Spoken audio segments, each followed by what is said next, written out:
So yeah, think of like Evo as being like the final exam or like the big. It really is the get together. But now like it really is a representation of everything you've done up to this point. Okay, no need to put pressure on it, but that's just. I mean, you're paying to be there, paying to attend, paying to play basically. So I mean, if you're there, you might as well give it your best. And then, regardless of how you ended up doing, you could always reflect on it. That will be what carries you on after the event's all over. So for a lot of people, Evo is just like, hey, it's a big tournament, let's go have a good time. But if you're gonna compete, then you gotta set some sort of goal. And then usually that goal for myself has always just been to do well in one game, and whether that means make it out of pools or get top whatever, then that's usually the case. And the game when I actually did was Tatsunoko, and you already know that. So I mean, I don't know how many times I need to represent.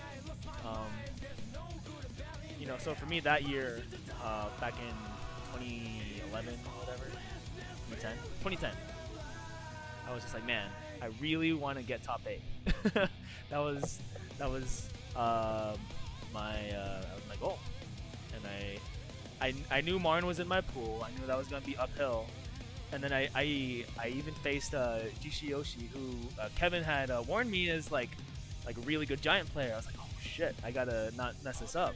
It was so close, but yeah, I had to go through like a freaking gauntlet of people just to get top 8. And like the last one was my local friend named Rob, who goes by Ratana Boy. He said he was starting to feel bad for me because he and I both played Ipatsu Man at the time, and I was going for an air reset combo. I was like just freaking comboing into it instead of going for an air reset. I was like, oh, like I still beat him, but that year I was running a lot of Tatsunoko tournaments. And basically the year before, I was running lots of Tatsunoko tournaments. See all the ones I recorded, and I was doing pretty well, so I had a lot of confidence going into Evo. So now these days, I mean, I know, like, I play the fighting games that I play at a decent level. I think I'm good enough to beat basically players that maybe are new-ish, or just about my skill level. If they are above, or like I know they like really grind, that's when things start looking troublesome.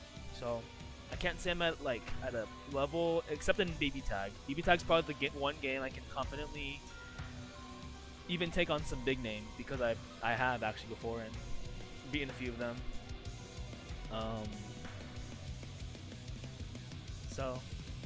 Let's go ahead and read. But yeah,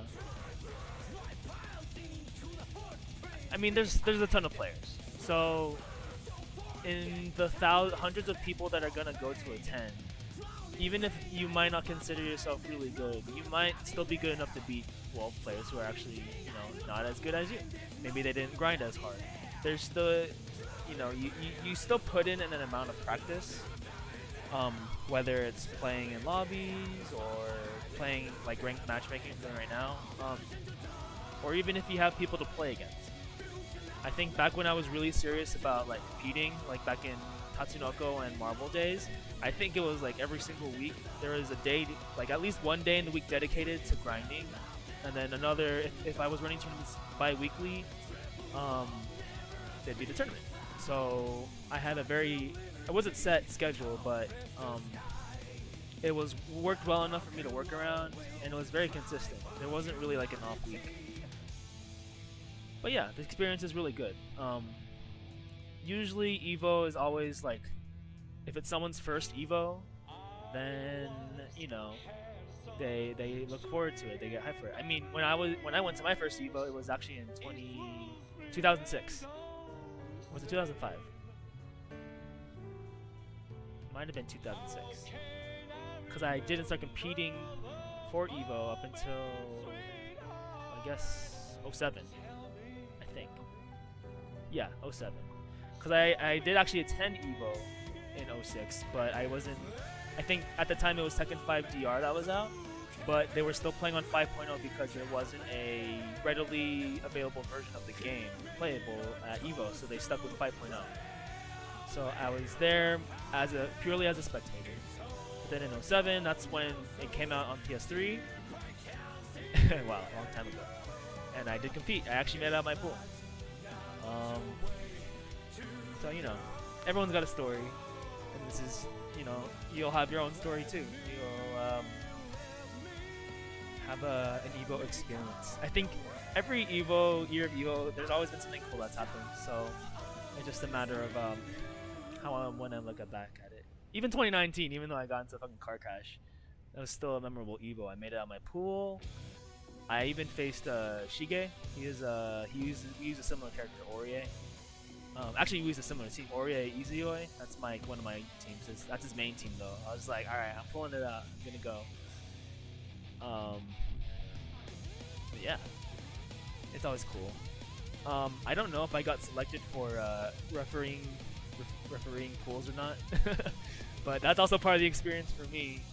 Cause I also it has its perks. I mean, in 2019, they were actually paying people to run pools, and a big surprise. I don't know if they kept up with that, but it really incentivizes it. On top of that, they give buffet vouchers. So if I did get selected, then at least that's 2 days that I don't need to worry about, you know, big lunch or whichever day or whichever time of day I decide to eat. But usually by dinner time I want to hang with friends, so that's always cool. But yeah, this is an interesting Evo because it's post-pandemic Evo. There's already been post-pandemic majors such as CEO, Combo Breaker, I think even Final Round, Texas Showdown. So your usual big suspects. It's just tournaments are so spread apart now because while things are still recovering in ways, we're still in a pandemic. So that hasn't changed. That it did. It's like the journey of online fighting games. It has made it. I guess it's more digestible because I'll still watch stuff. I still watch like ICFC for King of Fighters. What's a Guilty Gear tournament I watch? I mean, I guess I was watching it when it was at the majors, like last weekend at CEO. If there's some good ass Tekken and Eris is hosting, I still watch that. I don't practice Tekken at all, but I entered that at Evo. There's a bunch of side tournaments. See, let me recap the games I'm entering. Official Evo is Tekken 7, Guilty Gear Strive, and King of Fighters. And then serious side tournament that I entered, Multiverses. And then there's the Vortex Gallery tournament, but I didn't register. I didn't see if there was a sign-up page for it. I might look into that tomorrow, just to see that I'm not skipping on anything. But I believe BB Tag's in it. I believe it's like they used to call it Anime Evo, but they didn't since change it to Vortex Gallery. I wonder what the change is all about. I don't remember. I feel like there was some controversy around it. But yeah. So post-pandemic. So I guess all in all, Evo is always like the thing that you know, when you play fighting games at the level that we are, or at least, you know, we take it seriously enough to want to improve. So I think that says something. Like, you're not just playing to mash buttons, you know, you're not a casual. So in that, you have to be, you know, at least semi-decent, right? So even like, I don't consider myself a, you know, diehard Guilty Gear Strive player, but I do love the character on me, so I kind of like that struggle. I feel like there's more stacked against me, and when I do win, I'm like, wow, I did that. So it's pretty fun and interesting. King of Fighters, I think that's evolved into an interesting relationship because I had very little affiliation with King of Fighters up until this point. So I find it pretty cool that I like it. Even though I haven't been practicing it that much in the last couple of weeks. I did play my friend Albert a few nights ago, I think. Yeah. See, like for me, um, playing top level players was pretty accessible back in the day because online quite wasn't the thing yet. So basically before 2007, that was basically like everything before 2007 was offline only, and I would communicate with the people that my peers, top level players, even mid level, some about even lower. But there was a good variety of skill levels. And now that things are mainly online, and the groups you may play are a little more closed off. If you still have something, then that's cool. I'm not sure if you've gone to any of your locals, if they have any, but it's always cool to see that there are other people who are interested in fighting games the same way you are. So that's what makes fighting games really interesting. Like, I actually get excited now if I hear someone at work plays fighting games that isn't just Smash. I'm like, oh, they play Guilty Gear Strive. Like, chat. We should play outside of online. Yeah, that's cool. I've had to go all around SoCal, so when we had Wednesday night fights every week, I would see everyone there. Basically, because I would play a handful of games, so I would see people from Street Fighter, some Marvel heads, even Pokken. What was some other games I played there? Well, BB Tag, that's a big one. Man, the BB Tag there was so fun. There would be nights when I would usually my the ritual would be leave home at like 6 o'clock, scoff down a pizza at 7, get some casuals in at 8, and start tournament begins at 9. And then hope I do well, make top 8. I did a few times, more than a couple actually. And then I would go back home, past like 12 or 1ish. Even if there isn't like, really high level players or anything, it's cool that you just have like a group of people to practice against, because now you can discuss stuff and even plan things, plan trips. You have your circle, so it all kind of starts from there. For me, my Marvel friends are actually the ones I'm closest to. I did, even though the game I still consider to be my best game of my current games is BB Tag, that group is a little more spread out, and they're a bit younger than me, so I'm just like, but it's cool that I'm a part of it. I still, read them at majors and whatnot.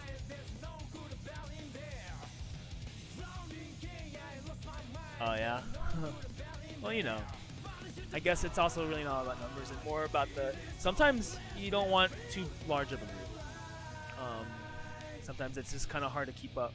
Like with Marvel, even though we could say California as a whole, but you can chop it up to like NorCal, Central California, and SoCal, which is where we're from. And then SoCal even had San Diego, so it's like its own little region. But SoCal consisted of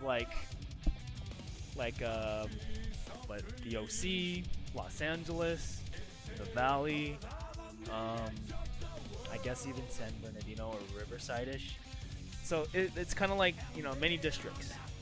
But then as far as who I'm mostly affiliated with the Valley group of Marvel players.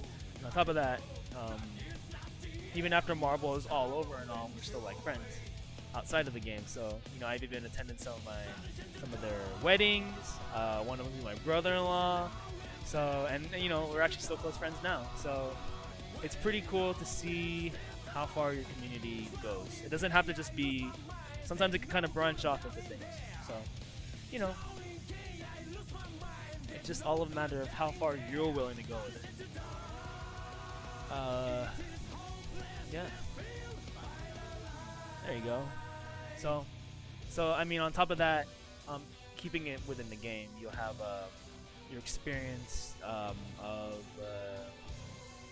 dealing with matchups. Since you play them somewhat often, I guess. If you ever need to lab against each other, or you're more familiar with the matchup than if you had just not known each other. So that's always good to have.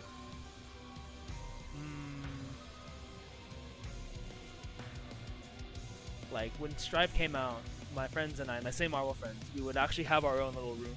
We would just play like arcade style. We all play different characters, so. But yeah, it's always a cool dynamic, isn't it? But wrapping it all up, you know, going into Evo, you want to just give it your best. No, you already know your characters, you already know how they play, and now all you have to do is the best you can in bracket. You know? So similarly to how your goal was to get platinum, or I guess platinum, maybe you can now set your goals for a bracket, big bracket. Say you want to at least make it out of the pools. I think that's always a realistic one, because there's all sorts of things that can happen. Actually, you can, well, they usually see these brackets pretty well. So every pool may have like at least one known player of sorts. So whether you have to face them or not, or say if you do have to face them and get sent to losers, but you can still make it out. You know, there's a lot of possibilities. I think in the more recent tournaments for Evo, I want to say they had 2 people in winners advance and 1 in losers advance as well. So you wanted to get as far as you can in the winner side, of course. I mean, that's always the way, right?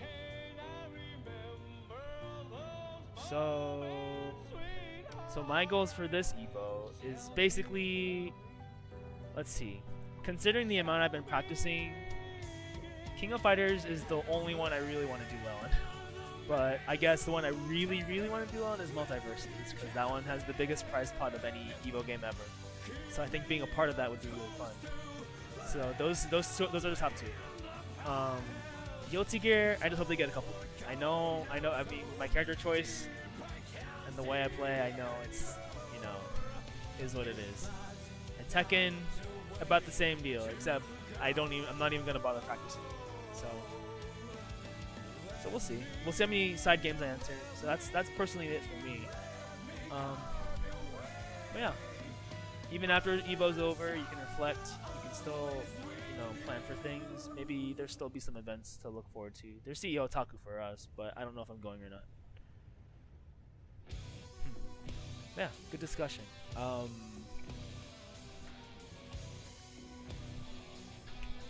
You also want to make sure your equipment's working well enough. I never bring tools with me for Evo, but actually that's not true. I bring some tools so that way if anything does happen, then I can fix it, because there's usually vendors there. I remember when they used to play Bang the Machine there too at Evo. That was a good watch. I think I've seen it once or twice. Really good. The real important reason as to why that was such an important watch is because I think they lost the original films in like the Twin Towers or something. I was like, why? How is that a thing?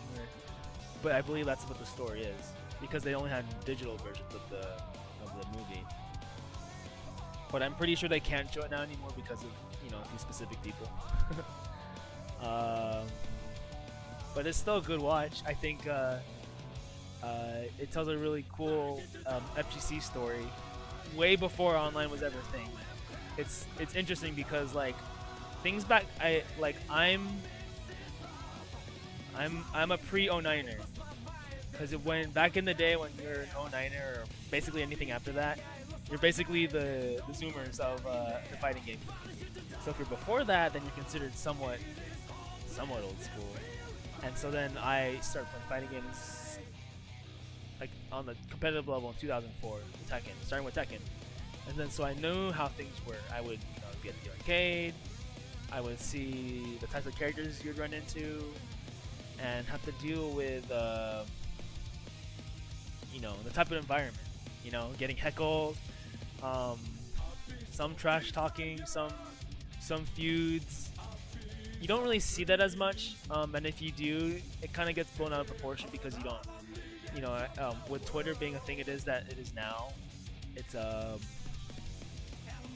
it can be, it has its risks, and it's not something that most people, you know, I think a lot of players do play it safe because they either have a reputation they have to uphold, or they want to disappoint any sponsors or whatever. There's a lot of things that can go into it, or they can have like a really bad response to how everything plays out. Yeah, no, true, it is.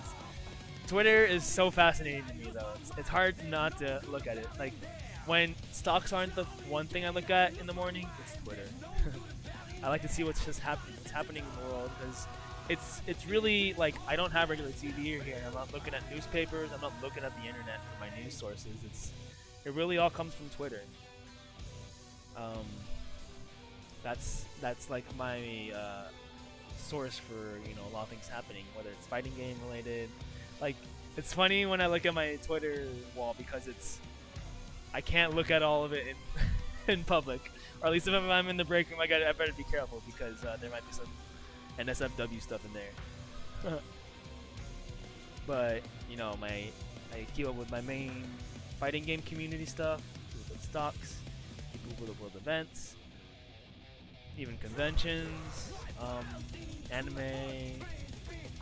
I make sure to follow the NSFW stuff and make sure to turn off the retweets. Sometimes they go overboard, man. Too many. I had to cool it. But yeah, where was I getting at? Yeah, so like I'm somewhere in the middle of like, well, pre-09er, and so like I'd seen how things have escalated to where they are now, because while Twitter is difficult to look at times, it is still kind of necessary for communication. I mean, if you want to stay away from the dirt, then you go on Discord, in which things are more, I would say more organized, but I think it's still a little clicky for my taste, though. I mean, it's a nice alternative, though. I'm way more familiar with how Discord works than I used to, because I stayed off it for such a long time. I think it's just out of pure stubbornness. So I've accepted Discord, I've accepted online fighting games, I've accepted that there doesn't need to be offline nearly as often as there was before, so that's pretty cool. Well,